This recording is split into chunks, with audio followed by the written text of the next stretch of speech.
You're listening to another Geek Pride podcast. Sit back, relax, and put it in your ears.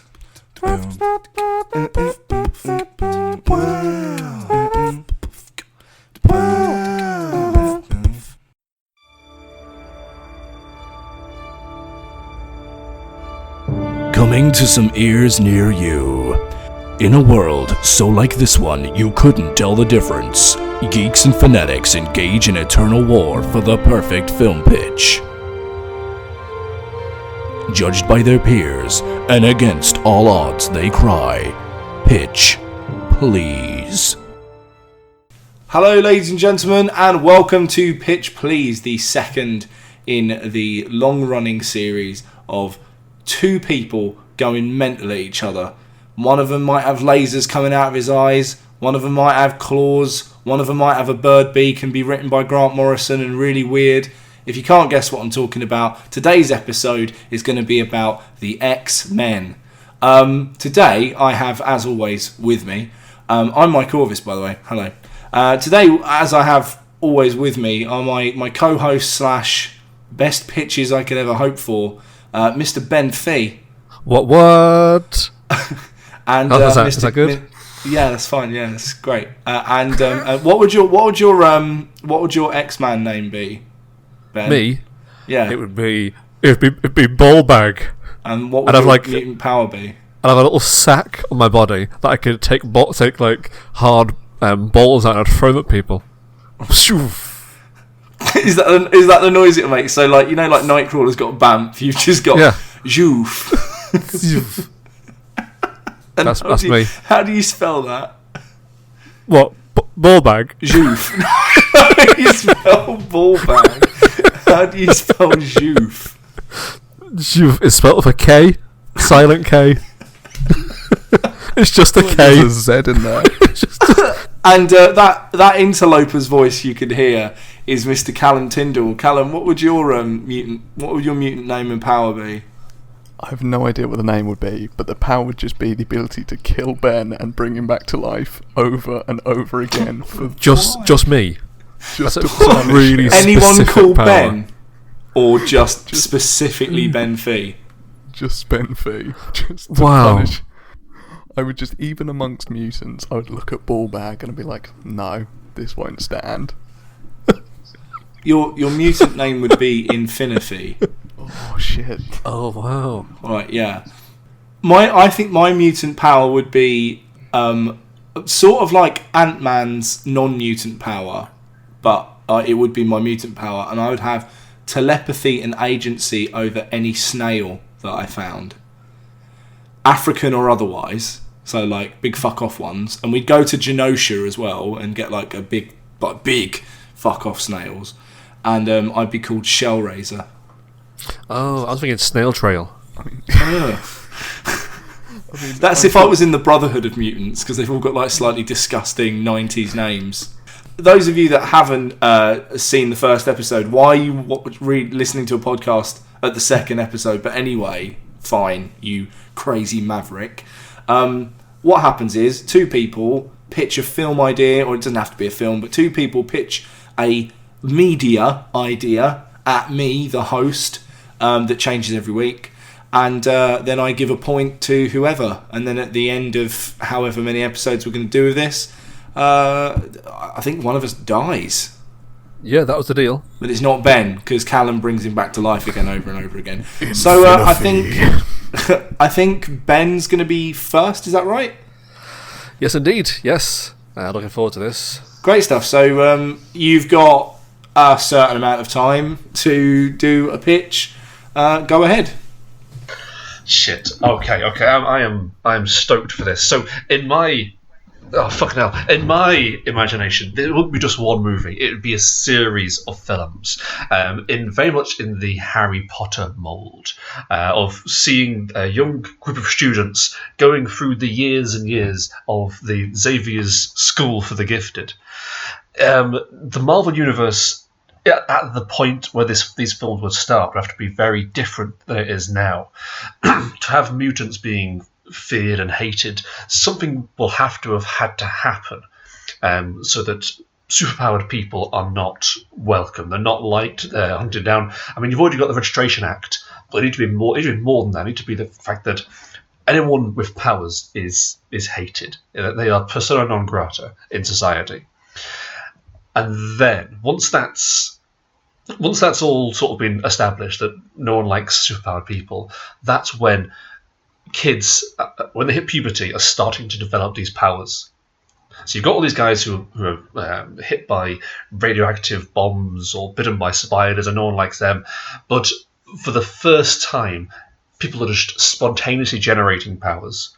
And they're extreme. They're not like, oh, I can make plants grow with my mind. This is like the child who has exploded in Arkansas, or there's a child who has created blades from thin air, can't control them, and has cut up his Sunday school. Terrible things are happening. The media is out to just completely get these aberrations, these abominations that have been appearing here and there. People don't understand what's happening. People don't know who could be a mutant. It's very much going back to the sort of communist kind of feeling behind the original kind of X-Men. People hunting out these mutants, these different people. So in the middle of all this, you've got these kids that are normal kids growing up in a school, normal school. Cyclops. He would be the main focus of my films, because he's had such a raw deal in the X-Men movie universe so far. I want to tell a different story. We've heard about Wolverine and his past. It's been done to death.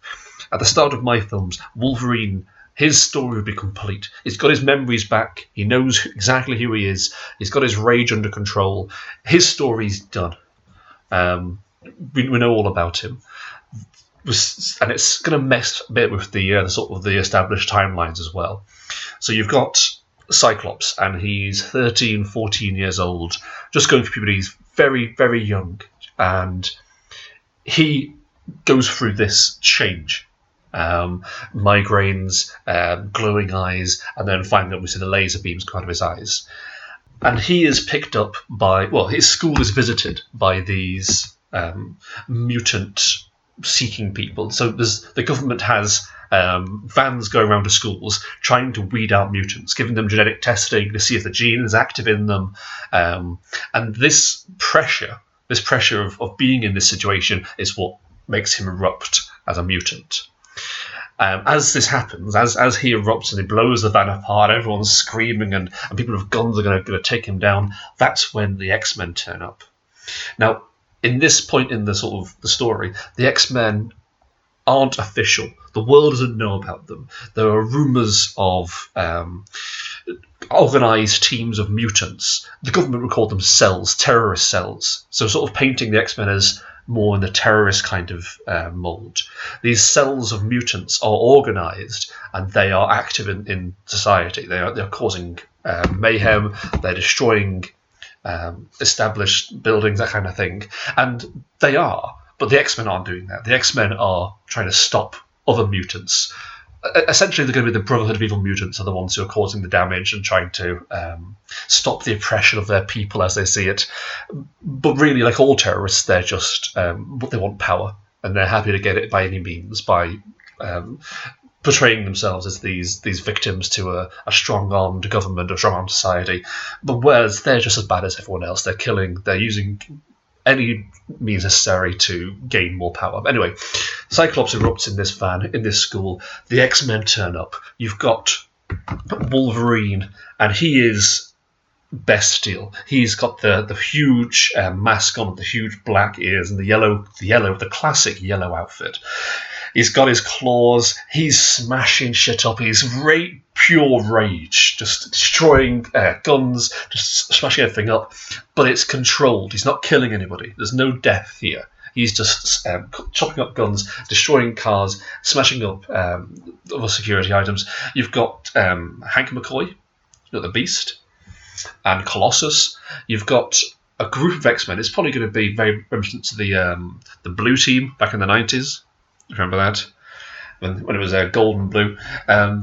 It's going to be mutants who can change how they look. Mutants who would look different in a normal scenario. So you've got the masked Wolverine, you've got Colossus who can change to metal. The idea is that when we see these characters again, we won't know it's them. Or at least the casual viewer won't know it's them. These are people who can conceal their identities. So anyway, they smash it up. Cyclops runs. Cyclops just fucks off. He's gone. And the X-Men fail to sort of pick him up. Then he is picked up by Magneto. Magneto takes him to Charles Xavier's School for the Gifted, where he and Charles work to help mutants. So in this world, you've got... the school's going to be quite different. Charles Xavier is going to be a very distant character, very menacing character. He doesn't interact with the students much. He's got very few social skills. He's grown up being able to hear everyone's thoughts without having to actually converse with them. So he's not charming. He knows what you're thinking and will just say... He's like... He comes across almost autistic in that he doesn't need to talk to you. He doesn't sort of understand these kind of facial cues because he doesn't need to, because he can read you exactly with his mind. He can knows exactly what you're thinking, what you're going to say, and what you're feeling at the moment. So he doesn't need to learn any kind of any more social cues than that. So he's a very distant character, very unsympathetic character, and the kids are obviously quite scared of him. Magneto is super friendly, super charming. He's the one who brings them in. He's the one they meet. He's sort of like a deputy head of the school. And he is, obviously, well, he has to be, he is secretly the one organising the Brotherhood of Evil Mutants, these terrorist cells, to cause the damage across the world. And the whole plot of the first film will be Scott arriving at the mansion, seeing, and we'll see something that we don't really see in other films, we'll actually see it as a school. We'll see all the lessons they have. We'll see flying lessons. We'll see shape-changing lessons for those kids. We'll see telekinesis, telepathy lessons. The school is full of kids. And there's also going to be an element of camouflage there as well. We'll see how the school can change in a second from being an airstrip, a danger room, all that kind of really cool futuristic stuff, to being, bang, it's a normal school. Anyone comes near, anyone walks past, it's a normal school. So there's that kind of dichotomy there. Like in the same way that in Harry Potter, when we saw Hogwarts, we saw all this really just weird stuff everywhere. Every single room had something weird and new and interesting. It was an entirely new world. So too will be the X-Men films. So too will be the School for the Gifted. Every room has just weird tech in it, alien technology, just everywhere. This is an X-Men who are further on in their timeline than the other films we've seen. They've made contact with aliens. They have been to the future. They've created the Danger Room. All this stuff they've had. And so the first film will be essentially Scott. He meets Jean, a young girl. He meets Bobby Drake, a young gay guy. He meets Warren, and a sort of aloof rich boy who doesn't really know sort of what he's doing there. He doesn't like the fact that he's a mutant. He's self-hating mutant. And who else was it? Hank McCoy won't be one of the kids. He'll be one of the staff, and he'll have his shape changing under control. So when the kids go to the lessons, there's Hank McCoy teaching science as a human-looking Hank McCoy. There's Wolverine teaching history. Professor Logan teaching history, and that'd be a great scene of him just there going, we never said the redcoats were coming, we said the regulars are coming. We were all redcoats, we never said the British were coming. That never happened. We said the regulars were coming because we were all British at that time. Kind of like, it's really, I was there, I'm telling history from the first person perspective. And he's got it together. He's got his shit together because he's not a main character. We're not sort of seeing his story. He's just one of the X-Men. He's on the team. So that's the first. The first film will be. So we get to see the kids. We get to see the school, and the actual sort of conflict there is going to be. There's these evil mutants. The X-Men go out to fight them. The kids think, we need to go out and help them. The X-Men go out, they get into some kind of trouble, they get caught, they get put down. So the kids go out there and they try and fight these mutants themselves, being massively under-trained, under-equipped. They still think they can do it, so they go out there and try to fight these guys. And that's when they find out that Magneto runs them. Magneto is there in his helmet. We've seen Magneto before this, however, in like the terrorist videos that these terrorists send out, and he's there in his helmet. It's got the red helmet with the little thing on the front of it, but it's menacing. You don't see his face underneath, just like there's the black line of his eye, and then the black shaft where his mouth is, really tight. Like, I'm not sure whose art it was. There's one of the X-Men comics where Magneto's helmet, the actual eyepiece and sort of the line where the mouth is super just closed off, and it's like a helmet, like a medieval helmet almost. That's the kind of look I'm going for with Magneto. You can't see his face. You can just, there's this red and purple helmet. It's sharp. It's menacing shit. He's like comes across as half a king, half a desperate terrorist leader. Osama bin Laden meets the fucking Roman emperor. And he is threatening, and he is dead. He's nothing like the Magneto with the Eric Lenscher that we see. That would be his name, Eric Lenscher. None of this Eric Magnus bollocks or whatever. But anyway, so they find out that Magneto is this guy. They go and tell Xavier. There's the conflict there. Magneto. They realise that Xavier's not such a bad guy, and that's the end of the first film. Is going to be okay. Magneto is a bad guy. We've known him. Xavier's known him for all this time. This is their split right here. That's the first film. Okay. The next films would be seeing these kids growing up, and in each film we're going to see a different part of the X-Men universe. We're going to see a different storyline. We're going to see new characters coming in every time. Like these in the second film, these kids are in second year or whatever the next year up, and in the year below them you've got Aurora Monroe. So she's actually younger than these kids. So we're messing around with the ages a bit. She's a kid. She's coming in as a child, and she's been picked up in Africa with these weather messing up powers. There's another child in the year as well who was also in Africa as well, who also came out, and he is in love with Aurora.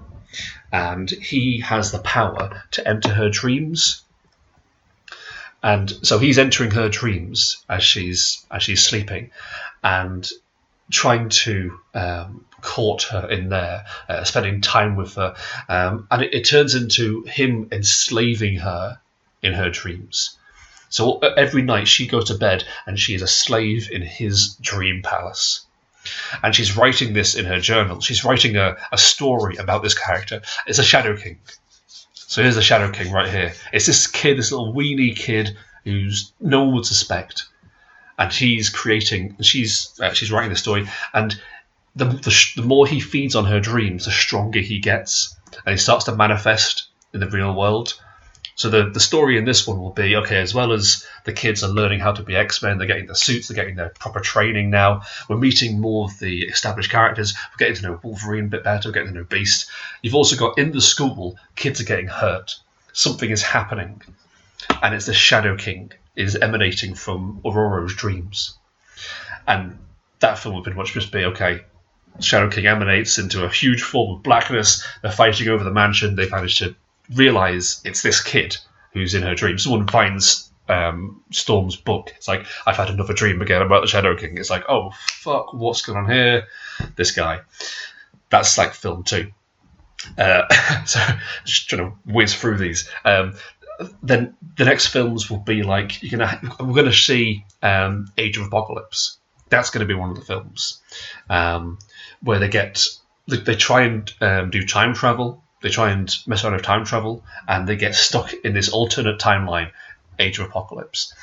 Which would probably just run the exact same story of Age of Apocalypse. You get there, obviously Charles Xavier is dead, Magneto is running the X-Men. They've got to stop Apocalypse. Then that will set up the next film, which will be Apocalypse, and that's going to run very much by the Ultimate Comics line, in which Mr. Sinister was a serial killer, a mutant serial killer killing off mutants. So here's the threat. By this point, the kids are a bit more established. I mean, they're still very reticent to send them on missions, but obviously they're getting trained up, they're a bit more confident. So this is serial killer going around killing mutants. Obviously, in every film there's going to be space to bring in characters. You're going to bring Rogue in. You're going to bring fucking Gambit in. I mean, fucking bring Gambit in this one. Have him be one of the victims of the serial killer that gets saved, and then he carries on with them and as a sort of recompense. Oh, thanks for saving my life, mon cher. I will come with you now, and I will help you out. Oh, God. I fucking love Gambit. I think you need to voice Gambit, Ben. I would happily do that. If any movie companies are listening, you can have this if I can voice Gambit. I'll do it for free. Shit. Okay, my big question is, how do you end that series, though? If you're saying there's sort of a vaguely definite end point, vaguely, in you. I would have that the last one being so all through these films you've got Magneto as a threat in varying levels. He's sympathetic, he's unsympathetic, he's trying to help mutant kind, he's just out to whatever he wants to get. He weaves in and out of these stories. He's always in the background, Magneto, and in the end he comes back and he's in his full strength, and he. Do you ever read? In the Ultimate X-Men comics, in the very, very first one, there's a scene where Magneto, he tries to take over the world. He reverses the Earth's poles, I think, and then he gets the American president out on the lawn and he kills him. Does he kill him? I think he kills him. And so that's what we're talking about in the last one. The stakes have never been higher. Magneto has revealed his true power. I mean, previously, he was a terrorist leader. He was conducting all these problems, all these terrorist groups getting him riled up. But now we see him. He's been beaten by the X-Men a couple of times over the seasons, and now he's in his full power. He reverses the poles. He creates floods over the world. This would echo through the other franchises. We would have the Avengers in here. Obviously, they've had Easter eggs coming in and out of the shows, of the episodes, but here it's going to be a crossover film. We've got the X-Men in, you've got the Fantastic Four in, hopefully by this point, fingers crossed. And can Wolverine kill them? Wolverine kills them. The Fantastic Four show up for the first time just to get ganked. But yeah, that's in a nutshell my idea. It follows along the lines very much of Harry Potter, the kind of young kids learning about themselves, learning about friendship in this completely messed up school where danger is at their necks every day, and they're expected to be able to fight in this war. It very much invokes a kind of Obi-Wan Kenobi, Yoda, Luke Skywalker relationship where they're getting this child and they're saying, you need to fight our war for us. We're going to be training you to fight a war that you have no business fighting. Well, I like that it puts the emphasis on them learning to be X-Men rather than most of the films, well, pretty much all of them so far, the emphasis is on the conflict of that film. It's about, Magneto or Apocalypse or Weapon X have shown up. The actual, what does it mean to be an X-Man, is very much in between those moments. Yeah. And that's pretty much it. That's my pitch. Okay, right. That's quite bold, Ben. If I'm being I don't want to give judgment right now. No, yeah. But that's quite bold. There's a lot of films. I mean, yeah. Sorry. Only Infinity can judge. Judge, jury, and Ben Secutioner? I don't know. Anyway. Oh, great, wow. Okay, well, yeah, alright, fuck off, yeah. That's my new power. Tenuous. You're going to die, but there's going to be a fee, or something like that would be. This is all solid gold material. Oh, goodness me. In case you didn't catch on, Infinity's arcs were mainly written in the 90s. Yeah, he's got so many fucking thigh pouches. And Cable is involved somewhere because Because of course he is. Brilliant. Okay, well, that's given me a lot to think about.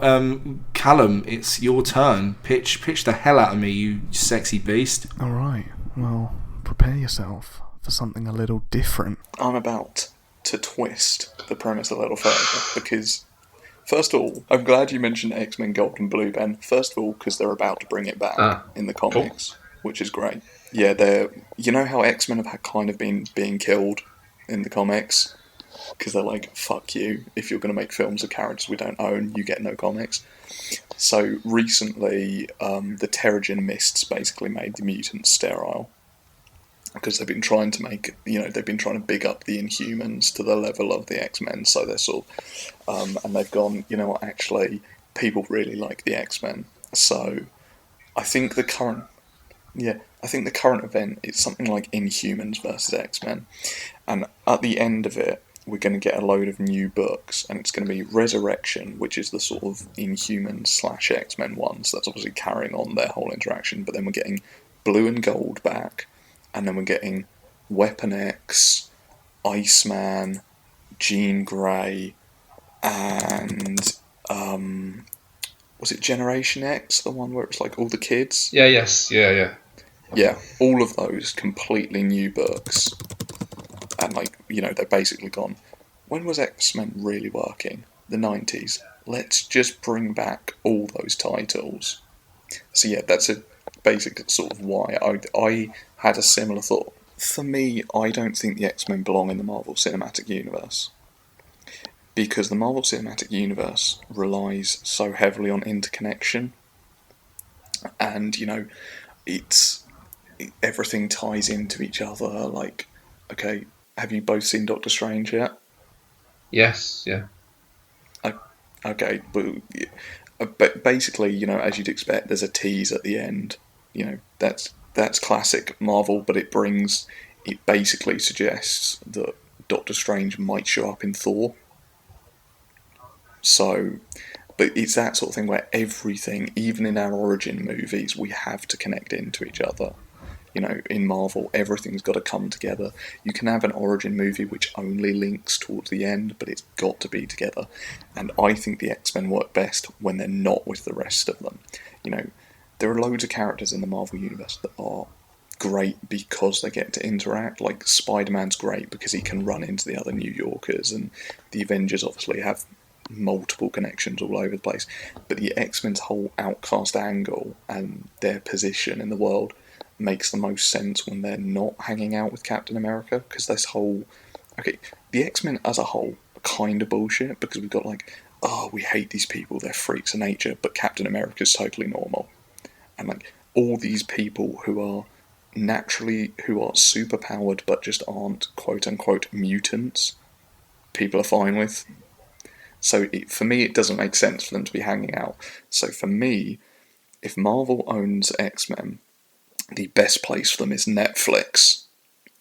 And it's a Netflix series, and it starts with a team of X-Men on the run. And it's then about it's sort of X-Men Blue and Gold, where essentially you have a team of X-Men and you don't really know who's after them. They're getting fucked up, we're seeing them fighting very shadowy figures, seem governmenty.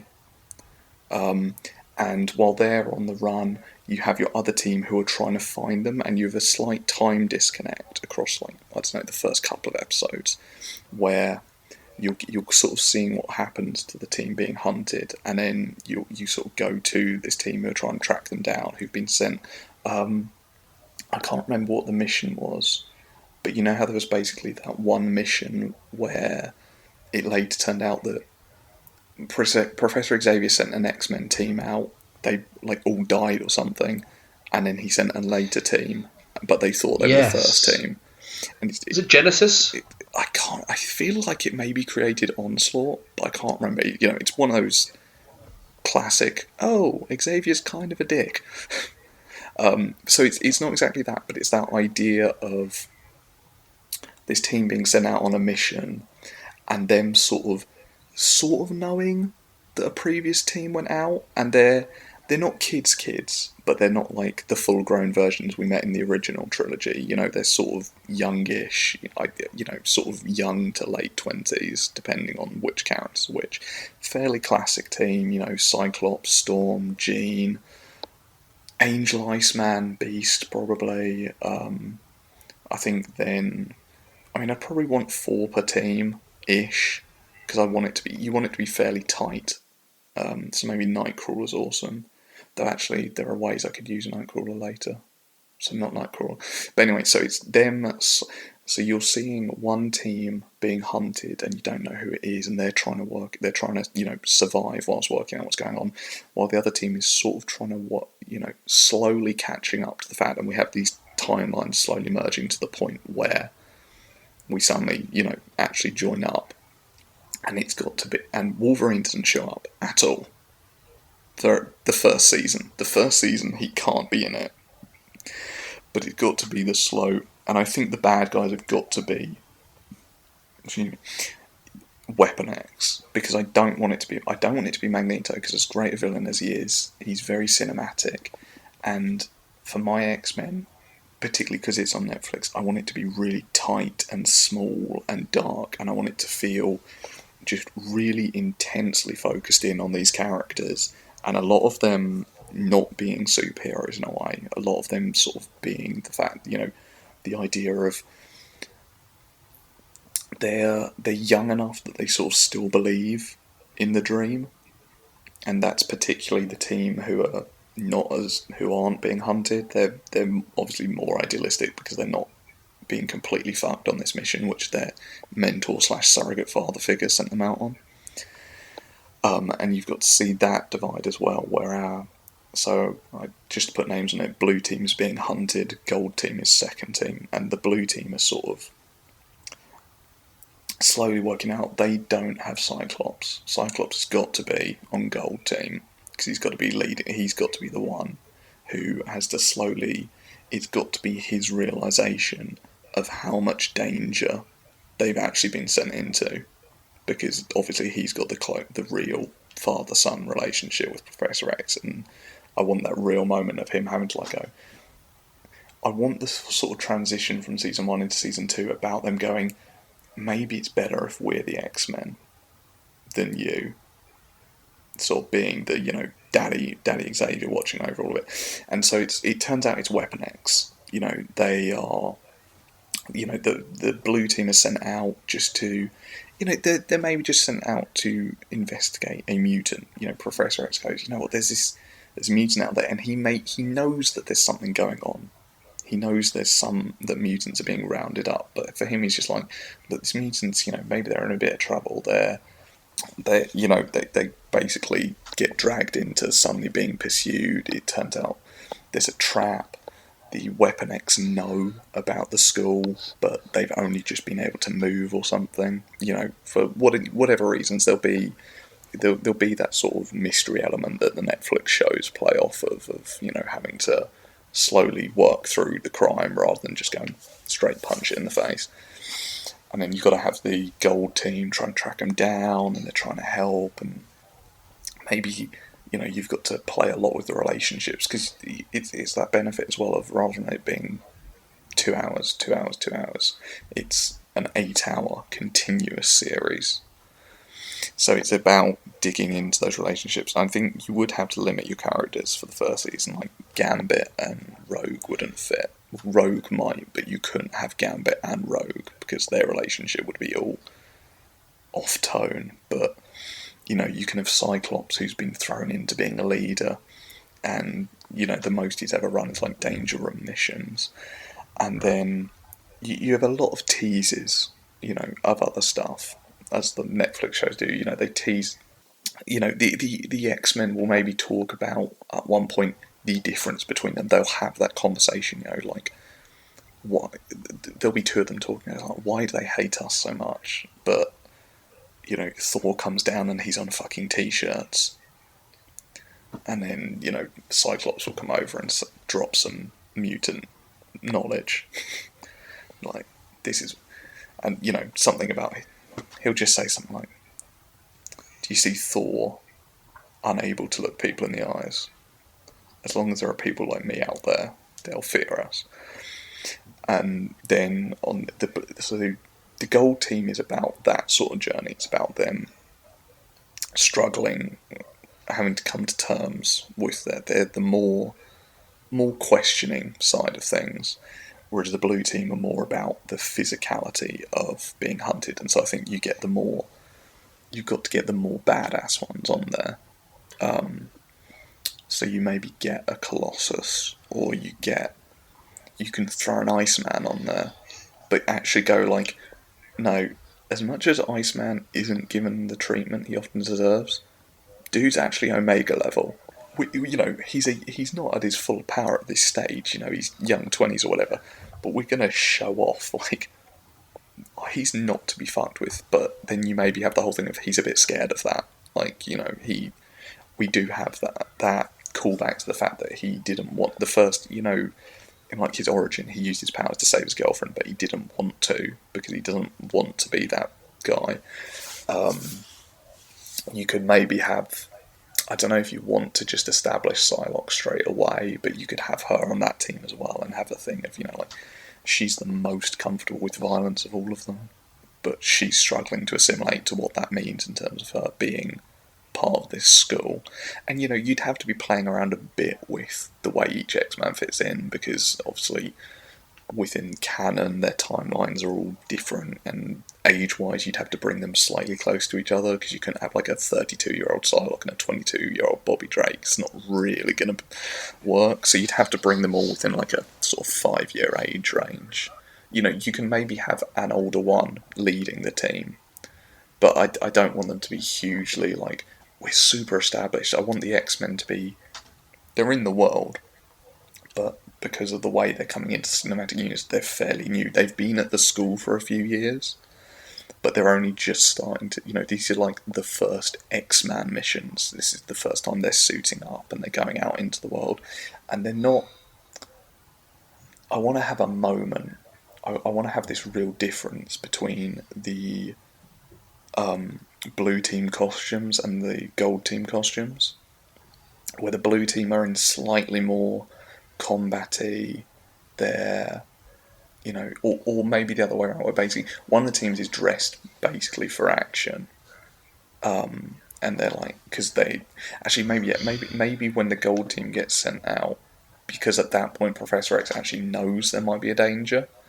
he's like, oh, I've modified, I've got these new uniforms, and they're a bit more like what we've seen in the movies. They're not that boring, but they're a bit, more close to armour, and they're sort of darker, they're a bit more Grant Morrison and all that, where you're seeing them going, okay, these kids, they don't necessarily look super heroic, but that they look like they could be in a fight, whereas the blue team who are being hunted, when they get sent out, it's like, yeah, we're going to go out and be superheroes, and you maybe get a moment where one of them's like, not wearing a cape, but he's going, oh man, look how Thor looks, or whatever, look at Captain America, and Xavier indulges them, and he's like, yeah, don't worry, you've got nothing to worry about, go out and be a superhero, superheroes wear costumes.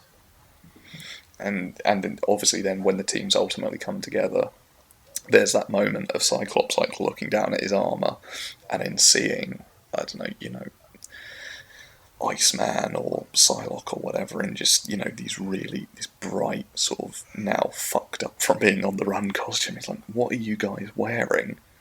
And they're like, well, we thought we were going out to be superheroes. What are you wearing? He goes, I thought we were coming out here to fight. And that's what I really want it to be. I want it to be this show of sort of two halves between, with the villains, Weapon X is about this scary presence and the occasional fight, but it's not really about them. It's not about building up to this showdown. It's about having to see what it means for these two different people to come via two different paths to their realisation of what being an X-Man means. And for some of them, that's going to harden their resolve going into a second season. For others, it's going to be like, this is not working for me. And so maybe that, and then what I like about doing it as a TV series is I feel it spins off a lot more. I feel it spins off very naturally into going, okay, well, maybe at the end of this series, just arbitrarily choose one. Bobby goes, you know what? I had to kill people. On this mission, I was put in a position where it was either I killed them or my friends died. And I'm not comfortable with the fact that you put me in that position, Xavier. You knew what we were going into. You might not have known the specifics, but you knew it was more dangerous than you told us. And so maybe he goes off and the others go with him, and then you do X-Men Blue or whatever is its own show, and you can do that, and you can do X-Men Gold, and you can have these various challenges, and you don't necessarily do it off the first season. Maybe you have 2 seasons, whatever. But it's about forming an X-Men TV universe, and it has the ability to interact, but I think because it's more confined in that way, it doesn't feel like it has to interact so much. And I mean, the Wolverine is the issue, because Wolverine is what everyone expects to see. Everyone's always going to be waiting for Wolverine, and Hugh Jackman did a fantastic job. He was a brilliant Wolverine, but they made him such a star that people were like, I mean, Cyclops is the leader of the X-Men, really. Like, no matter whether you like him or not, that is his position. And it's kind of fucked up how we've just come to go. I mean, to the point, the Apocalypse cameo was just, it was nice to see him in that, the original helmet and shit, but just so dumb. Just so, like, we've got to have a Wolverine cameo. I mean, the First Class cameo was brilliant. Let's go, look, Wolverine's in here, but he's only in here for 5 seconds, and he's telling Magneto and Charles to go fuck themselves. Perfect cameo. Having him show up just time after time. Days of Future Past was a great film, but having Wolverine be the lead was a real sort of kick in the teeth of a lot of fandom. That film would have been far more interesting if it had been Ellen Page going back in time. Can you imagine actually putting Shadowcat in that position? A lot more interesting. Not just like I can action my way through this, because even without adamantium, I've got a healing factor. Her actually having to do stuff, and the relationship far more interesting. Obviously harder to sell to people who are going, well, where's Wolverine? But so I want Wolverine to be teased. I want there to be the fact that it's Weapon X. You hear constant you hear radio chatter or whatever. You hear about them. Do you remember in Ultimate X-Men where there's I can't remember what point it was, but there was basically the Weapon X facility and Nightcrawler was in there. And they had a load of other ones who you don't traditionally associate with Weapon X. That's more what I want. I want Ultimate Weapon X, where it's a lot more sinister. It's not just, we are bad guys. This is creepy as fuck. What I want it to be as well is because it can't be too big. You can't really have the Sentinels on TV. Apocalypse isn't going to be convincing on TV if he's proper. Big classic. So I want it to be the smaller and the scarier villains. So I want that sinister Weapon X. I want Sinister himself can be a seasoned big bad, and with that arc, you have the whole Summers Brothers thing, and all that sort of thing. With the Weapon X, ultimately, I do want it to be that radio chatter, ultimately, and then maybe at the very end of the season, you get an actual tease of Wolverine. Or no, what it is you build it all up, and maybe at the end you see the Carnage, or whatever, and you can go up and look at the empty cell, and someone goes, ugh, what a fucking waste. And then the scientist next to him goes, it's alright, we learned just enough for the next few. And it pans, and you just see Weapon 11, Weapon 12, all these other cells. And then they don't need to be the villains for the second season, but you just have to know that whatever happens, however many, maybe the X-Men just take out this one squad that's after them, they are out there, and that you put Wolverine in the universe, and he can show up whenever, but you've got to know that there are bigger bads, and, delve into, things like using the Shadow King in your one, Ben, where that's not a big known villain. Once you said his name, I was like, oh yeah, that kind of, but I want it to focus things like Sinister and him and the Morlocks. what about a scene? So you've been talking about Weapon X the whole time, and then what about like the scene of destruction and your team A like go to a cabin in the woods, and they're like there's all these claw marks on the trees and stuff, and then they go in to the cabin and they open the door and it's like that's the door, not them, and then they see this figure hunched over and you're like, oh my god, and then you see like the you see like a claw kind of hand dripping and you're like, what the fuck? And it's just like Deadpool eating beans with just like spoon claws. Yeah, no, totally. That seems really tonally accurate. Yeah. Right? I can fully imagine that. People That fucking wouldn't ruin love the series Deadpool at though, all. don't they? They fucking love Deadpool. Could put him in anything. Oh, absolutely. It doesn't have to make sense. They love a bit of that, don't they? Shockingly, Harley Quinn's actually eating with him. Harley Quinn's there as well. Oh, yeah, nice. all versions of her, the weird Daddy Kink version and the latex like. Talk to me you more know. about Daddy King. Sorry, What? is that your real mutant name? It's Daddy when, King. it's when Infinity joins the Brotherhood. He becomes Daddy King. What would his power be? Daddy King. He'd just be dressed like Jim Sterling. I don't know, it would play off somehow that you're a father, Ben. Like, my powers would just... It would be a secondary mutation, so they'd still somehow have to be directly connected to you. Just for the record, I love Jim Sterling. Like, I don't want that to be... That's supposed to be a compliment. That's how we get famous, is you enrage Jim Sterling.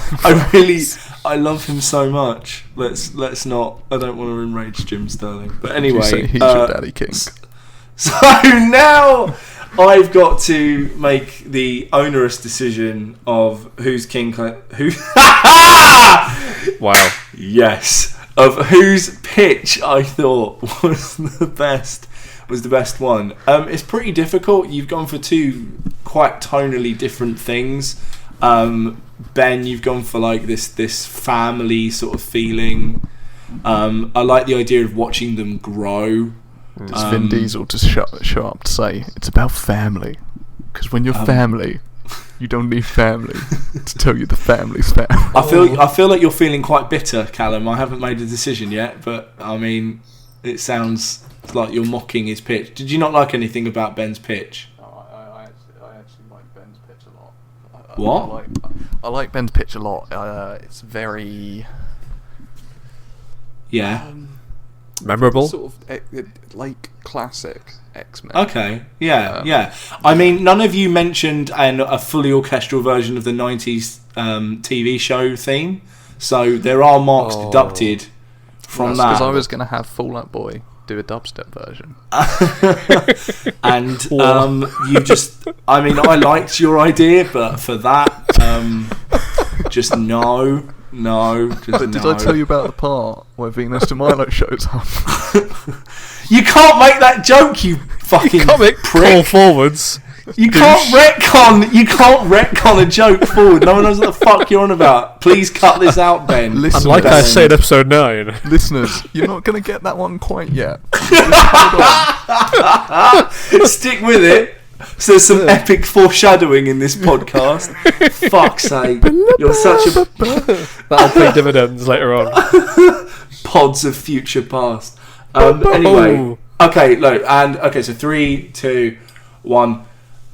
Yeah, I like your pitch, Callum, but I don't know if it works as a Netflix series. Like, I don't want a grim dark X-Men. Really, not that I don't mind it, but I just think there's more. It's a bit too teen angst. It's a bit too Stephanie Meyer. It's a bit too Sweetness and light. none of you understand me. No, and I don't, like, you know I'm one for like a weird pitch. None of you went weird, by the way, which you knew I was the host, but never mind. No one brought out like Dazzler or Beak or anything. So yeah. Anyway. I think I'm gonna have to give it to Ben this time. Don't be upset, Callum. It's all right. Just the slow, sad version. We had a picture of Callum like that Wolverine meme where he's in bed just touching Jean Grey's face.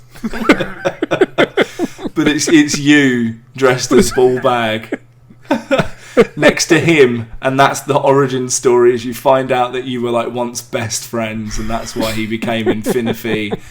He used to be called Scroat, and it was Ball Bag and Scroat. You were like a mutant team who went rogue and went and went on your own adventures, and you had like a spin-off comic for 5 episodes, and no one bought it because no one buys comics. And then yeah, Ball Bag and Scroat. Ball Bag and Scroat. No.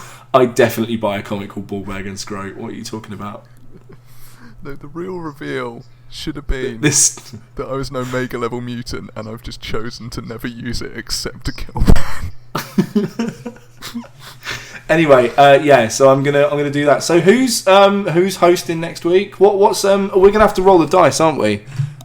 Ben, what's the next episode? Next week is Star Wars. Okay. And it's me against you, so Callum judges, I think. Okay, cool. Right, let's give it a roll. Judge, jury, and execution fee. Okay, let me just check the list. Oh, Star Wars Episode 9. I'm in 100%. Who's going to host this? Who wants in? Who wants against me? I'm gonna let Ben take that one because I don't mind going against you on that one. you're Right, a little too motherfucker. enthusiastic. And it's It's kind so I'm fairly on. sure I could kick your ass on that. Yeah, you reckon? Yeah. All right. Yeah. I'm fairly confident. Let us bet £20.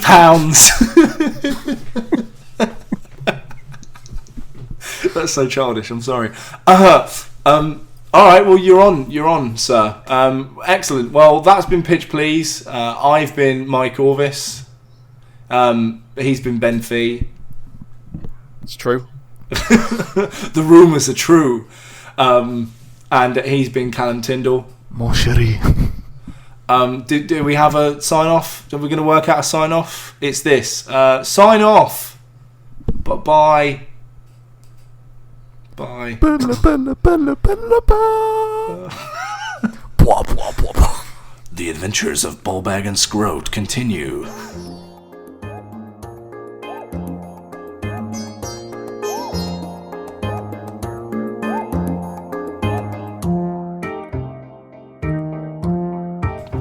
Ahoy, it's the bearded rascal himself, Mr. Mike Orvis, saying that if you enjoyed what you just heard with your ears, or perhaps your eyes, if you've got some kind of synesthesia going on, good for you, then you need to hit us up at content@geek-pride.co.uk to let us know how we're getting on. We could do with more pictures, or how you would have done it, or if you just want to yell at us, do that. Make sure that you put in the subject heading pitch please though, because we need to make sure that we can see those emails. Otherwise they just get lost in the billions and billions of Viagra adverts that Geary gets sent to the main address. Like it's a lot of them. It's crazy. It's mad. You wouldn't think he'd need that many, but who am I to judge?